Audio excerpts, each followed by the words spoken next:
la adolescencia para familias y docentes.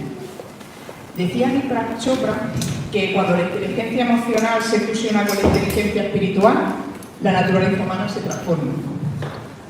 Soy Maika Fornier, soy la secretaria del Centro de la Asociación Católica de Propagandistas en Guadix. Y en primer lugar me gustaría agradecer a ustedes por venir y por acompañarnos. Me gustaría agradecer también al Liceo Gitano, que nos ha cedido la instalación, al Ayuntamiento de Guadix y a la Diócesis de Guadix. Y, cómo no, a nuestra ponente, que ha hecho, bueno, viene corriendo de Madrid, que la pobre casi no llegaba. Y es verdad que desde el primer momento que nosotros le propusimos esta ponencia, pues siempre ha tenido muchísima ilusión y me consta que la ha aprobado con muchísimo entusiasmo. Pues Amaya Prado Piña es madre de 3 hijos, es psicóloga en el Ayuntamiento de Valdemoro, en Madrid. Es experta en infancia, adolescencia y familia. Es máster universitaria en trastornos de lenguaje, especialista universitaria en terapia cognitivo-conductual en la infancia y la adolescencia, experta en psicoterapia emocional sistemática infanto-juvenil. Es psicóloga de intervención con menores víctimas de violencia de género y también con familias en dificultad o riesgo social. Es vocal de la Junta de Gobierno del Colegio Oficial de Psicología de Madrid. Colabora en distintos estudios y en la elaboración de materiales y píldoras formativas en la Comunidad de Madrid, en el Senado, que precisamente ahora, justo antes de empezar, nos contaba que justo cuando tuvo que hacer su ponencia en el Senado había sido madre y andaba, era como entre las 4 horas, entre la estancia y la estancia, tengo que hacer la ponencia. En el Ayuntamiento de Madrid, en el Ayuntamiento de Valdemoro, en el Consejo Escolar del Estado y en el Consejo General de Psicología. Es coordinadora de proyectos educativos en la Comunidad de Madrid. El último que está coordinando es sobre prevención y mejora de los problemas emocionales en los centros educativos. Y es colaboradora habitual en los distintos medios de comunicación nacionales, tanto escritos como digitales, como radio o televisión. Yo la conocí en una entrevista en Antena 3. Bueno, y es aspirante al Centro del Arte de Pie de Guadix. Bueno, Amaya, pues esta tarde vamos a hablar de inteligencia emocional y vamos a hablar de salud mental. Yo leía, preparando esta tarde, que 1 de cada 7 jóvenes entre 10 y 19 años padece algún trastorno mental. ¿Qué es lo que está pasando? Bueno, buenas tardes a todos y muchas gracias por venir. Muchísimas gracias a Maika por el cariño y la dedicación que tiene al hacer todo. Estoy encantada de estar aquí con todos vosotros, me hace mucha ilusión que cada uno tiene a su adolescente o su futuro adolescente y un poco vislumbra cómo va a poder ser, pero eso a veces puede generar alguna dificultad porque puede llegar a probar cosas pues, que a lo mejor no deban o meterse donde no deben. Es una etapa en la que dejamos un poco de ser el foco principal o protagonista de ellos. Empiezan a formar parte de su vida los amigos en primer lugar, pero eso no quiere decir que nosotros estemos borrados del panorama. Claro, lo que un adolescente nos está diciendo con el lenguaje verbal, pues no hay que hacerle caso a pesadillas. Es decir, si me dice no te quiero escuchar, no me está queriendo decir no te quiero escuchar. Te está diciendo ahora no, pero en un ratito sí que te quiero escuchar y quiero que me escuches porque tengo mucho que decir. Cuando un adolescente no habla o cuando un adolescente está tan sumamente disgustado y enfadado que no es capaz de controlar un poco sus impulsos, ahí algo tenemos un poco que ver, porque en realidad él o ella nos puede decir lo que a nosotros no nos gusta en un momento determinado, pero es su manera también de diferenciarse, que eso es una característica de la adolescencia. En esta etapa ya lo que dice papá y mamá es cuestionable, con lo cual, bueno, pues si nuestro hijo o nuestra hija nos cuestiona, qué bien, porque se siente querido y se siente de manera incondicional que es capaz de cuestionar lo que nosotros le estamos diciendo. Y vosotros diréis, sí, claro, tenemos que aguantar el cuestionamiento de todas las normas que le ponemos. Bueno, pues es una manera de diferenciarse, de decirse, es que yo soy diferente a ti.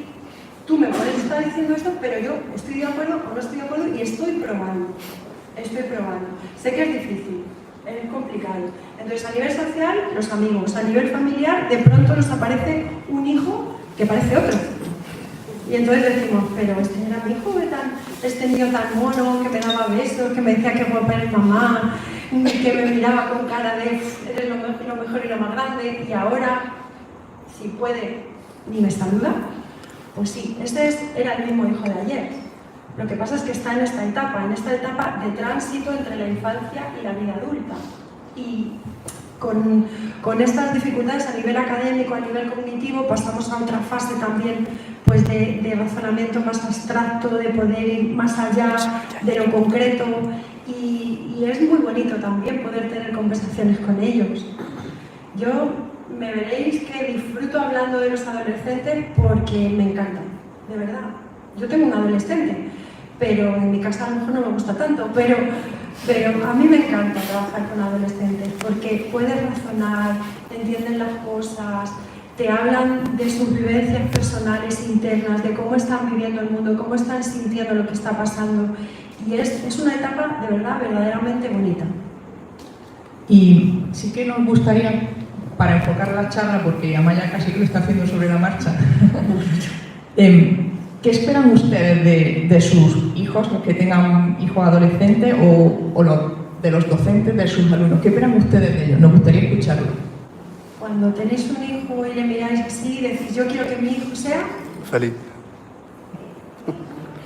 Lo que haga, ¿no? ¿Alguien más? Autónomo. Autónomo.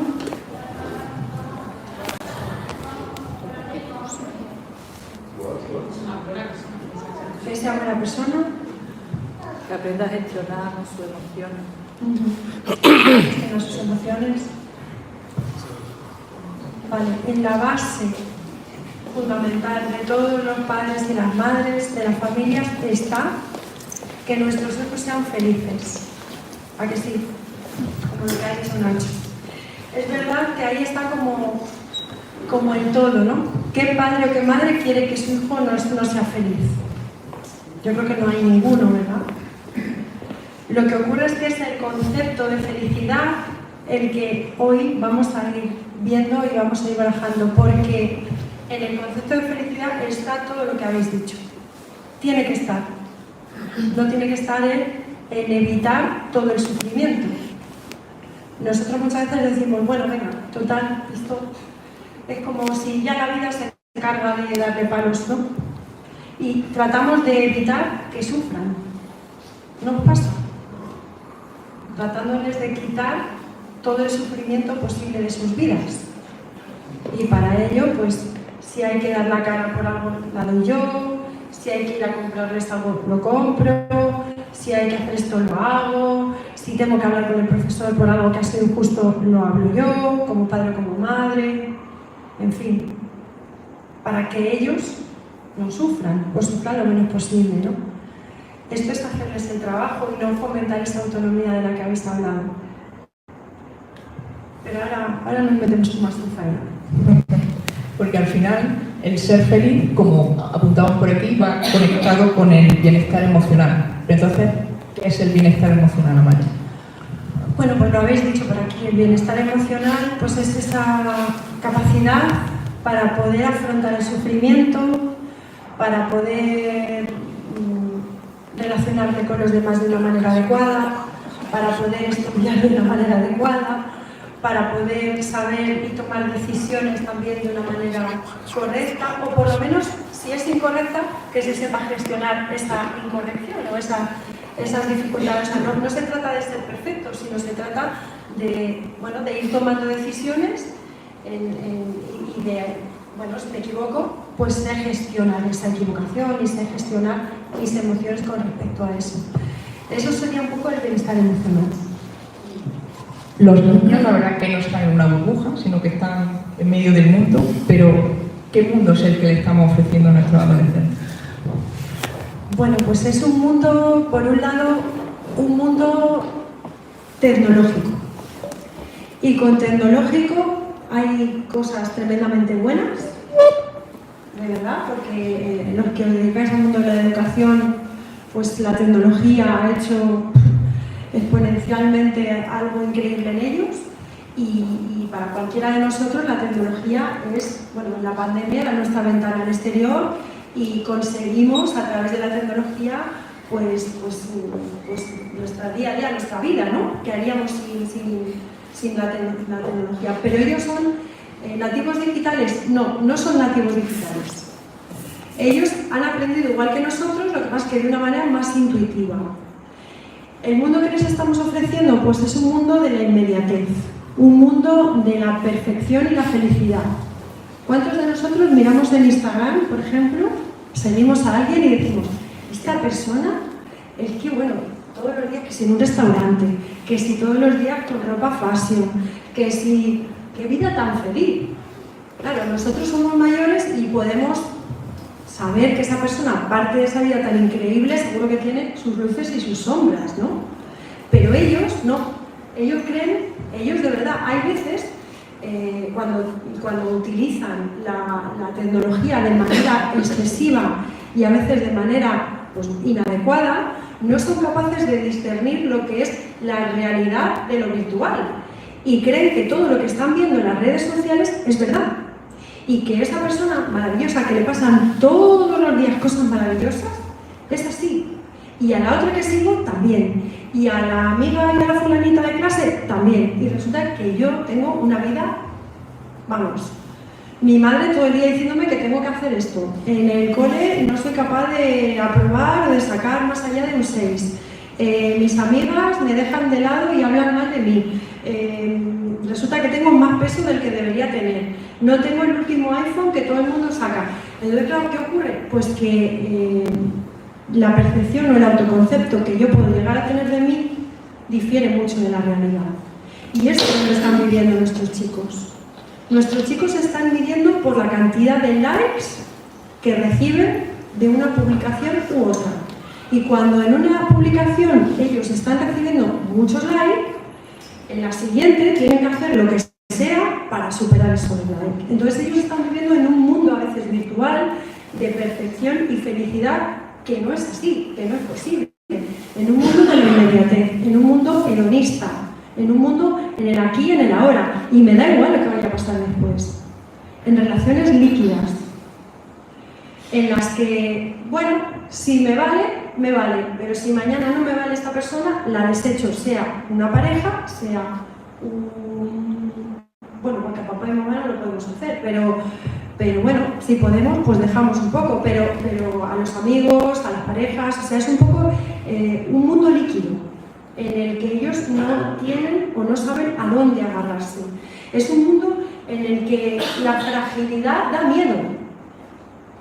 Tenemos que ser empoderados, tenemos que ser fuertes, no mostrar fragilidad. Y sin embargo, bueno, porque esto tiene que ver con que es un mundo sin Dios. Estamos en el contexto que podemos hablar de ello, pero es un mundo sin Dios significa que no hay pues esas bases de espiritualidad que los chicos necesitan. Y no lo digo yo porque hoy diga, venga, voy a decir hoy esto, no, lo dice la evidencia científica, lo dicen los estudios. He traído la revista de la Antorcha de la CDP porque hay un artículo muy interesante en el que explica cómo la fe influye en nuestro bienestar emocional. Nos da instrumentos y nos da herramientas para agarrarnos a la vida, para superar dificultades, para abrazar el sufrimiento a veces y la cruz. Y eso ayuda a estructurarnos como personas, porque nuestros jóvenes adolecen de gestionar el sufrimiento. Hay que desecharlo de nuestra vida y el sufrimiento está. Hay que afrontarlo de una manera adecuada, como hablabais de saber gestionar las emociones de una manera adecuada, pero está ahí. O sea, es un mundo en el que se mide uno mucho también por cómo eres corporalmente, por eso está creciendo también el número de dificultades a nivel de trastornos de conducta alimentaria. Está habiendo pues, un mundo de consumismo, un mundo en el que no es por ponerlo negro, pero sí que me gustaría que como padres y como madres pudiéramos reflexionar sobre esto, porque esto sí que lo construimos cada uno de nosotros en la sociedad, al final. Entonces sí que es verdad que decimos, ¿cómo puedo ayudar a gestionar? Pues teniendo en cuenta pues este tipo de cosas y que yo puedo cambiarlas desde donde estoy, desde mi posición donde esté. Puedo cambiarlo. Puedo hacer que sea un mundo más estable y un mundo en el que no sea tan líquido, porque al final, en un mundo tan líquido, al final ellos no tienen consistencia, no tienen seguridad y no saben a qué atenerse. Luego hay pues esas dificultades familiares, dificultades de todo tipo en las que ellos se están encontrando ahora y en los que para ellos también sus principios, sus bases se tambalean. Con lo cual, como padres y como madres y como docentes, pues hay que tener en cuenta que hay que darles esos valores, hay que darles también ese camino, abrirles ese camino para que otro mundo pueda ser posible y que ellos lo vean. De hecho, hablando de esa relación entre el abandono de Dios y el incremento de suicidio, Elena Calleja tenía un artículo bastante interesante hablando de eso, teniendo en cuenta que el suicidio es la pérdida del sentido de la vida. Y, Amaya, ¿por qué nuestros adolescentes se sienten tan vacíos? Bueno, pues un poco por todo esto que os he dicho antes, ¿no? De sentir que su vida a veces no vale la pena, su vida no tienen a qué agarrarse, no tienen un sentido de la vida, ¿no? No sé si os habéis leído el libro del sentido de la vida, ¿no? Y es un poco lo que decían o lo que vienen a decir con esto, pues es que realmente las personas que realmente tienen un sentido de la vida no harían nunca un acto suicida, ¿no? Porque realmente tienen ese vínculo al que agarrarse aquí, tienen esa red a la que agarrarse, ¿no? Cuando yo trabajo con chavales que se sienten así, que se sienten vacíos, que se sienten que no tienen, que su vida no tiene sentido, hay que buscar hasta debajo de las piedras un propósito en su vida. Porque, como yo les digo, yo te quiero aquí y hay que buscar lo que te va a agarrar a la vida. Y eso es algo que hay que trabajar con ellos, que tengan propósitos, que tengan metas, que no vayan un poco como un corcho en el mar que les vaya llevando ahí sino que se les enseñe también a ponerse metas, a ponerse objetivos, a ponerse propósitos, a conseguirlos. Si no los consiguen, no pasa nada, vamos a valorar por qué no lo hemos conseguido, qué nos ha pasado. O sea, es un poco el agarrar a nuestros chicos de aquí. Es verdad que el tener relación con Dios nos ayuda a tener ese propósito. Tú que vienes de la Comunidad de Madrid, leía un artículo también que decía que en este trimestre, o sea, en este curso, el primer trimestre de curso, en la Comunidad de Madrid se han presentado 2.100 protocolos de conducta autolesiva con riesgo de suicidio. O sea, esto quiere decir que en Madrid hay una media de 7 protocolos por cada uno de los centros educativos que hay en Madrid. Y hay centros educativos que tienen hasta 20 protocolos abiertos. Amaya, cuando tenemos esta situación, ¿cuándo debemos de pedir ayuda? Y si yo percibo que mi hijo o un adolescente del centro tiene una conducta autolesiva o tiene un gran sufrimiento emocional, ¿qué podemos hacer?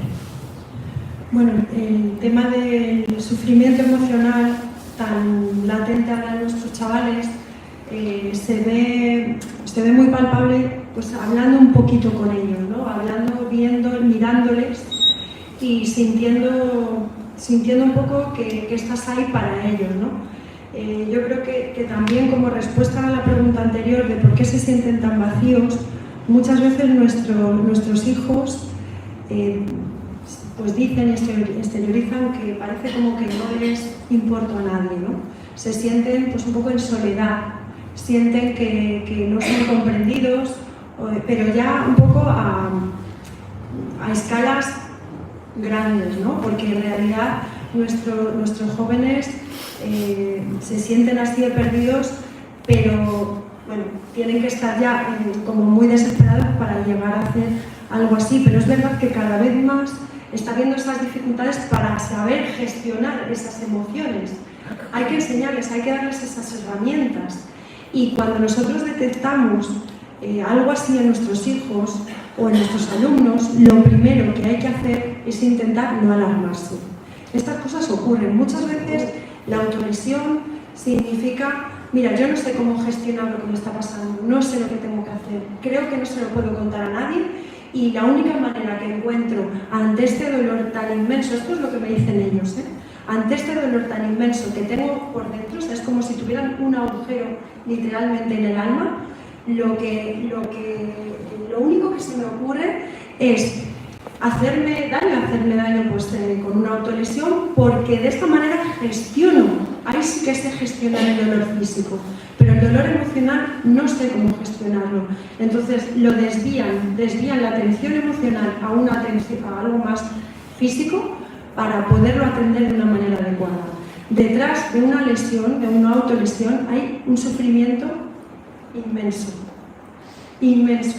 Y no solamente eso, sino ¿qué hago con esto que me está pasando?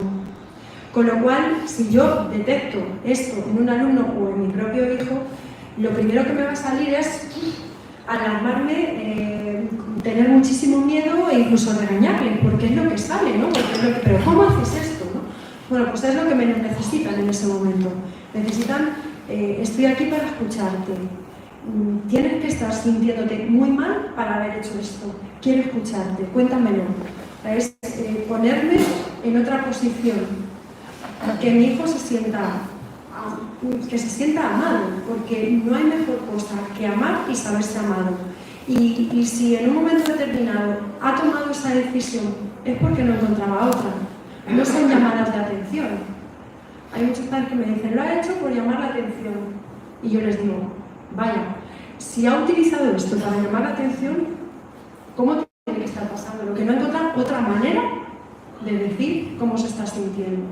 O sea que, ojo, cuando nuestros hijos puedan sentirse así y cómo acogemos, cómo acompañamos. Lo que tampoco podemos hacer es luego estar todo el rato vigilando por el miedo a que esto ocurra, sino, bueno, escucharles muchas veces es un gran alivio que ellos tienen, y el sentirse acompañados y el sentirse que se les va a validar, que no se les va a juzgar, que se les va a ayudar, pues muchas veces es suficiente. Pero hay que estar, en estos casos, por ejemplo, sí que hay que pedir ayuda profesional. ¿Y podrías darnos alguna pauta o alguna idea para los padres y para los docentes que están en la sala de cómo ayudar a gestionar las emociones de los adolescentes? Pues la primera y principal es lo que os he dicho, ¿no? El amar y saberse amado. Apego seguro, vínculo seguro, ser un lugar seguro para nuestros hijos. ¿Qué significa eso? Pues significa que a pesar de que me mires mal, a pesar de que te he dicho que te pongas esta ropa y te has puesto totalmente la contraria, a pesar de que no estudias, a pesar de que me contestas, a pesar de que pasas de todo, a pesar de todos, sigo estando aquí, para ti. Eso es la incondicionalidad. Y hay que decírselo a nuestros hijos y a nuestras hijas, aunque sean adolescentes y no nos quieran escuchar o no nos quieran besar, que estas cosas nos pasan, bueno, hay que darles un beso y hay que decirles, estoy aquí para ti y estoy aquí para ayudarte. Y esta incondicionalidad da muchísima tranquilidad a los niños, porque los adolescentes son niños un poquito más mayores, pero al final son niños y necesitan saber que papá y que mamá les va a querer independientemente de lo que hayan hecho, por muy gordo que sea lo que hayan hecho. Esa incondicionalidad es importante. Por ejemplo, el no retirarles la palabra cuando hacen algo mal, que no sale, que no quiero verte, no, desaparece de mi vista. Pues hay veces que eso no es lo que necesitan. Si a un adolescente le retiramos de nuestra vista, se va a ir y se lo va a tomar al pie de la letra, y es luego más difícil rescatarlos. Hay que validar sus emociones, hay que validar lo que les está pasando. Si me está contando que se ha peleado con la niña o que ha visto que ha pasado de refilón el chico que le ha gustado y parece que me ha mirado con el rabillo del ojo y yo estoy pensando en el problemón que tengo, pues lo que me sale a lo mejor es decirle, qué pesada eres, o esto es una tontería, o esto no me lo cuentes. Error. Error, ¿por qué? Porque ellos están esperando que tú les escuches. Habrá veces que a lo mejor no les puedes escuchar, porque normalmente ellos siempre te van a preguntar algo o te van a querer contar algo cuando vas conduciendo, cuando viene en la carretera en un momento peor y te están contando, mamá, ¿me estás escuchando? ¿Me estás escuchando?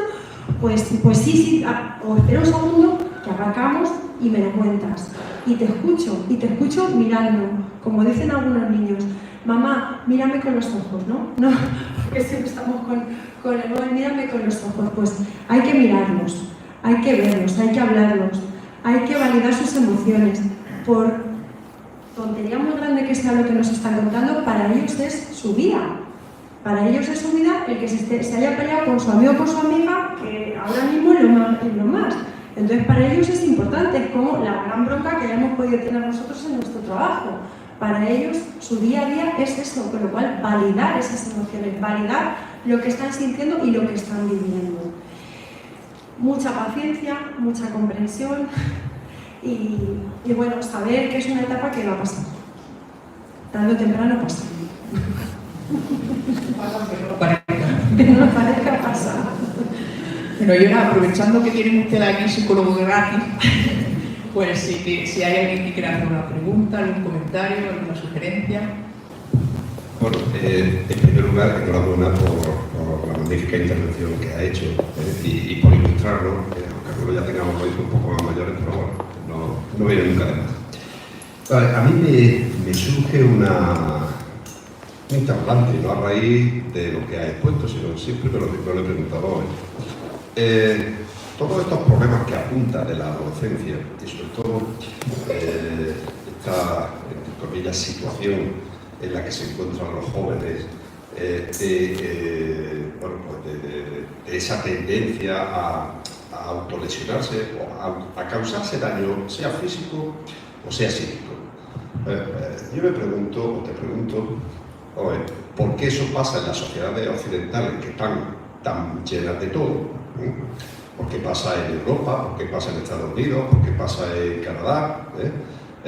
¿Y por qué eso no pasa en esas sociedades a las que nosotros consideramos que están más atrasadas, menos desarrolladas? En definitiva, ¿por qué contra menos formación se tiene en todos los aspectos, contra menos capacidad material tiene la sociedad, en definitiva, contra más atrasada en términos materiales hablando, tienen menos problemas de este tipo y nuestra sociedad que la consideramos tan fuerte, tan plena, tan llena, que hasta prescindimos ya de Dios, que prescindimos del alma, prescindimos de todo, ¿no? Bueno, y aquí cada vez lo que vamos es que cada vez somos más,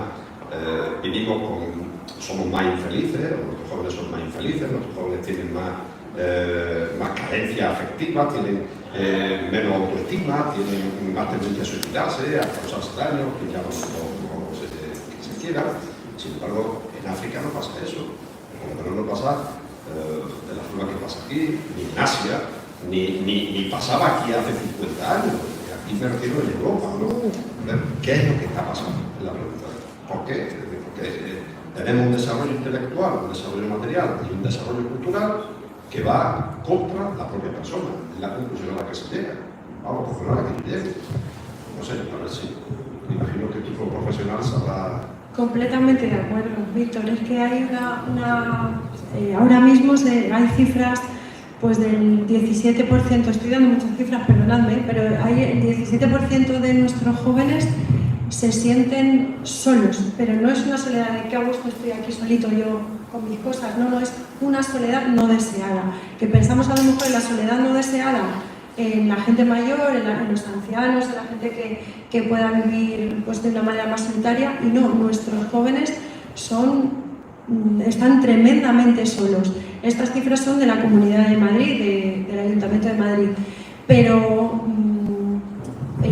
no a lo mejor esto pues, en ciudades como pueda ser Guadix, que pueda tener pues, otro entramado social, entramado familiar, en el que hace que los chicos que eduque la tribu, como antiguamente era, quizá a lo mejor no se dé tanto esta tendencia, ¿no? Pero hay mucha soledad no deseada y los chicos se sienten, pues eso, ese vacío del que hablaba Maika, se sienten así, se sienten vacíos, se sienten sin propósitos de vida, aun teniéndolo todo, porque eso va relacionado con lo que tú dices. O sea, en una sociedad o en sociedades con más recursos de todo tipo, resulta que se están dando estas cifras tan alarmantes en cuanto a la salud mental. O O sea, que al final nos tiende a decir que lo material no es algo que nos llene o con lo que tratamos de tapar, y no es así, ¿no? Es verdad que en estos países pues, con menos recursos de todo tipo hay un entramado social y familiar mucho más enriquecedor, mucho más, pues eso, que me ayuda a superar, que me ayuda, que me educan en gestionar, me dan esas herramientas para educar las emociones. No tenéis más que ver, por ejemplo, pues cuando se muere alguien en algún lugar, en un pueblo o en la ciudad de Madrid, por ejemplo, que hay veces que los tanatorios están cerrados y no va nadie. O sea, eso, por ejemplo, para el duelo, para gestionar el duelo, es importante que haya un montón de gente que venga a verte, que te dé el pésame. Eso ayuda a superar el duelo. Con lo cual, claro, en una sociedad en la que estamos solos, y eso ocurre más en ciudades grandes, se ve más estas cifras y estas dificultades. Luego, en esa misma línea, sí, precisamente, las redes sociales, toda esta comunicación virtual que hay hoy día, avanza a unos ritmos tan exagerados y tan rápidos como va. Precisamente eso es lo que, bajo mi punto de vista y poco al hilo de lo que está diciendo, eso está destruyendo a las personas.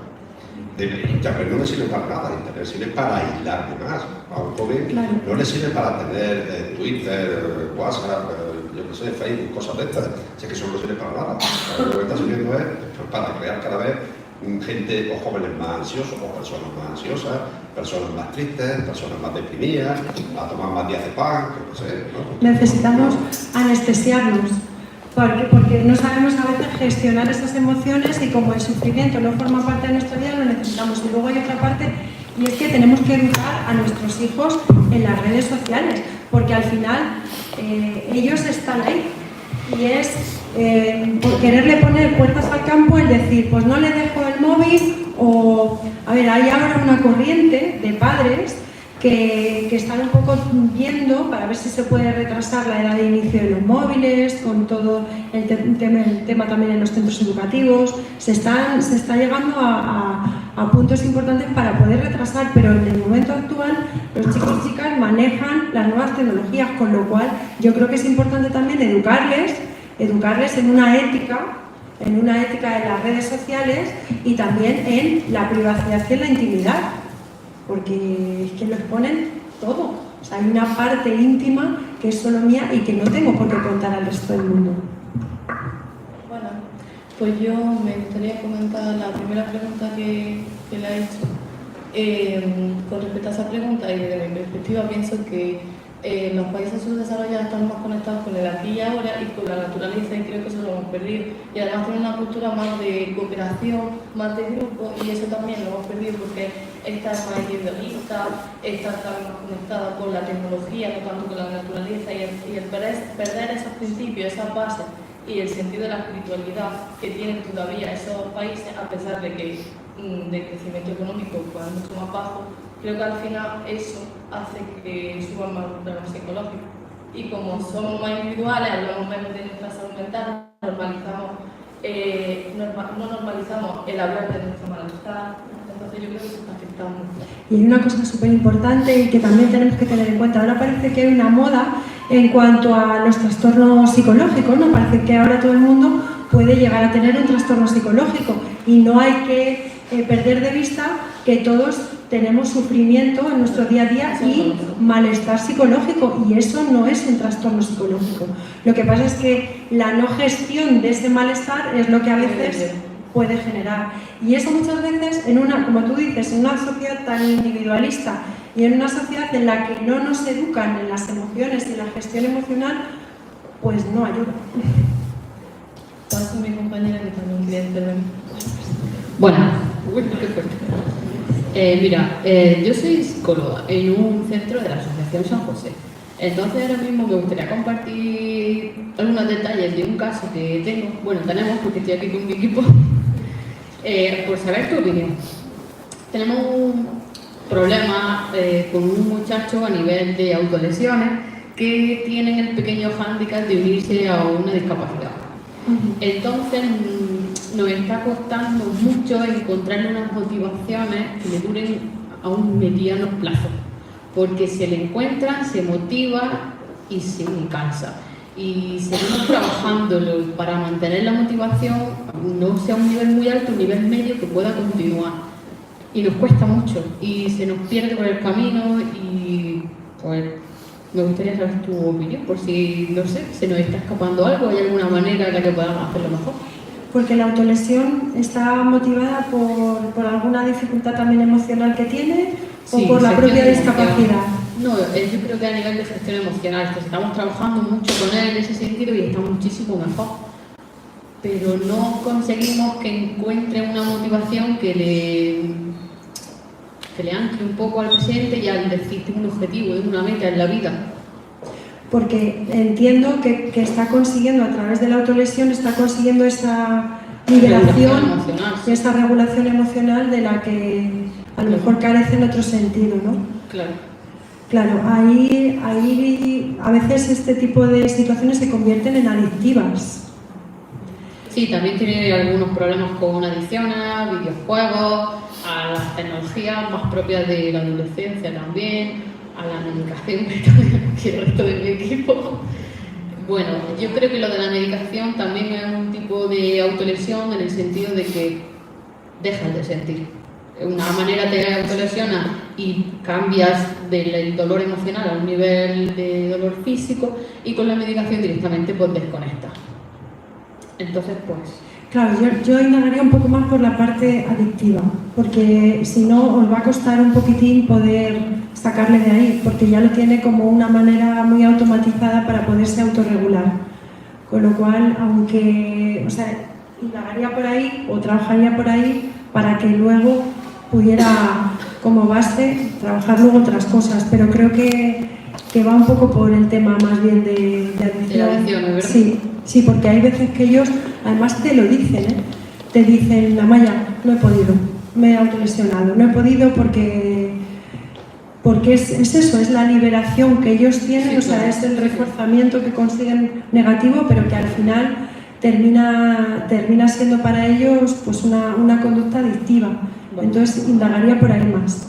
Vale, Sin muchas gracias. conocer el todo. Que me gustaría puntualizar que este usuario tiene trastorno de alcoholismo fetal y ya viene con una, o sea, que ella Física. me refiero a que ella tiene esa dificultad de que como tiene trastorno de alcoholismo fetal se tiene mayor probabilidad de tener adicciones a todo tipo de sustancias y de incluso actividades como los videojuegos. Y además, como este trastorno afecta a las funciones ejecutivas, eso también se le añade a que se mantengan las actividades. O sea, que no solo es por la discapacidad y porque se autolesiona, sino además todo eso añadido. Y es adolescente y está sin desarrollar toda la parte prefrontal, Claro. que es la que influye en el poder, en la regulación emocional, en el autocontrol, Por eso. con lo cual eso también estará afectando.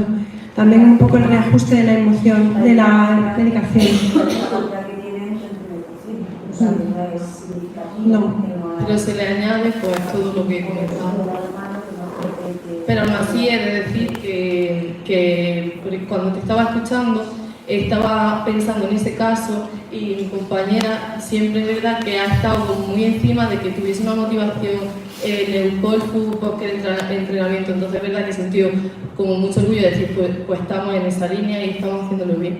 Claro, sobre todo el generarle experiencias positivas, lo que va a hacer es que va a generar y va a segregar otras sustancias cerebrales, porque al final esto es así, necesitamos anestesiarnos con la medicación porque no somos capaces nosotros de generar la dopamina, la oxitocina, que son los neurotransmisores cerebrales que nos ayudan a ser felices al final.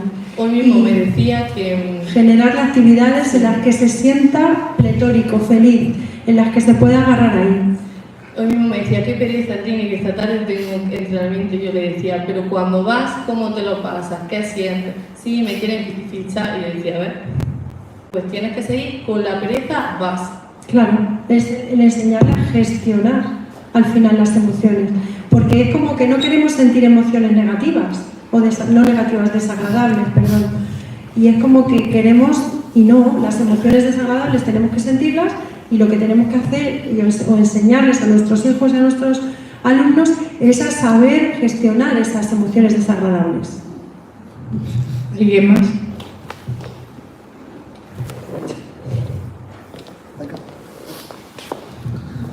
Vaya. Lo primero, agradecerte el que hayas venido hoy aquí a Guadix a darnos esta charla. Vamos, yo quería preguntarte, porque no se ha hablado nada de lo que puede ser a nivel de la adolescencia con el mundo de las drogas. Me gustaría que me hablara un poco de tu opinión, de tu vivencia a nivel en Madrid, de lo que has vivido, ¿no? Y también, ¿qué consejos nos daría a nivel familiar para que un hijo no caiga en ese mundo? Está viendo, o sea, las drogas, el hachís, marihuana, cualquier otro tipo de sustancia, o sea, los chavales están teniendo dificultades en ese sentido, pero también hay adicciones, por ejemplo, hay muchísimas adicciones que no se habla tanto de ellas y que está viendo sin sustancia, que se llaman, como puedan ser las nuevas tecnologías o como pueda ser, por ejemplo, a contenidos pornográficos que ellos acceden y que está viendo verdaderas adicciones en ese sentido. O sea, al final yo creo que todo nos lleva al punto de no saber gestionar las emociones desagradables con las que tengo que lidiar. Hay chicos y chicas que están viviendo de verdad situaciones realmente duras y realmente están teniendo heridas importantes. Yo siempre hablo de eso, agujero en el alma, ¿no? Están teniendo esas experiencias vitales tan adversas que tratan pues, de paliarlo de una manera inadecuada, como puede ser a través pues, de las drogas. Yo el otro día vi a una chica que me decía una historia familiar terrible, de violencia de género, terrible, una historia muy difícil. Y ella misma me decía, si es que yo fumo al día como 3 o 4 porros, me decía, y lo hago porque es mi manera de anestesiarme. Es que si no, tengo una vida tan dura que si no me anestesio así, ¿cómo soy capaz de está eso o las disociaciones? Yo no pienso nada, no me afecta nada, pero es verdad que hay detrás de una adicción hay una herida emocional importante. Entonces, volviendo a que nuestros hijos podemos prevenir que caigan en este tipo de situaciones, pues lo que os decía, tenemos que mirarles mucho, tenemos que escucharles, tenemos que saber por lo que están pasando. No podemos obviar situaciones que hayan podido pasar o que estén pasando, o situaciones a lo mejor de acoso escolar. Yo el otro día veía a un chaval también que había sufrido una historia de acoso escolar bastante importante, y lo mismo me decía, es que a mí los porros, pues eso, me tranquilizan, me hacen llevar a otra dimensión en la que no es mi vida tan horrorosa. Entonces, claro, hay que mirarles, hay que ver si están pasando por situaciones difíciles y buscar ayuda profesional cuando veamos que pueden andar tonteando con alguna sustancia o no, o cuando veamos que están con el móvil eternamente o que están metiéndose en contenidos que a lo mejor no son apropiados para la edad. Hay que estar atentos a lo que estén. Y puede pasar que nos demos cuenta que nuestros hijos se hayan metido en algo y no estar. O sea, quiere decir que no tampoco culparnos si en un momento determinado detectamos que nuestro hijo pues está fumando porros o que está pasando, no sé, estaba pensando en otro chaval, ¿no? que pasaba marihuana de la que tenía en casa y bueno, pues yo creo que ese tipo de cosas se pueden ver, se pueden prever y se pueden escuchar y si lo tenemos en casa, pues mirarles, hablar, por qué has llegado hasta aquí, en qué te puedo ayudar, de esto hay que salir y papá y mamá te vamos a ayudar y vamos a estar ahí y hay que estar. Bueno, pues ahora para finalizar nos gustaría que cerraran ustedes los ojos un momento.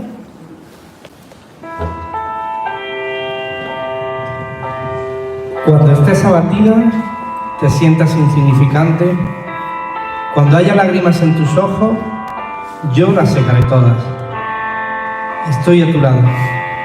Cuando los tiempos sean difíciles y simplemente no encuentres amigos, como un puente sobre aguas turbulentas, yo me desplegaré. Como un puente sobre aguas turbulentas, yo me desplegaré. Cuando te sientas decaída y extraña, cuando te veas perdida, cuando la noche caiga sin piedad, yo te consolaré, yo estaré a tu lado. Cuando llegue la oscuridad y el dolor te envuelva, como un puente sobre aguas turbulentas, yo me desplegaré. Como un puente sobre aguas turbulentas, yo me desplegaré. Navega, chica plateada, navega. Tu tiempo empieza a resplandecer. Todos tus sueños están en camino. Mira cómo brillan. Si necesitas a un amigo, yo navego tras de ti, como un puente sobre aguas turbulentas. Voy a aliviar tu mente, como un puente sobre aguas turbulentas. Voy a aliviar tu mente. Paul Simon.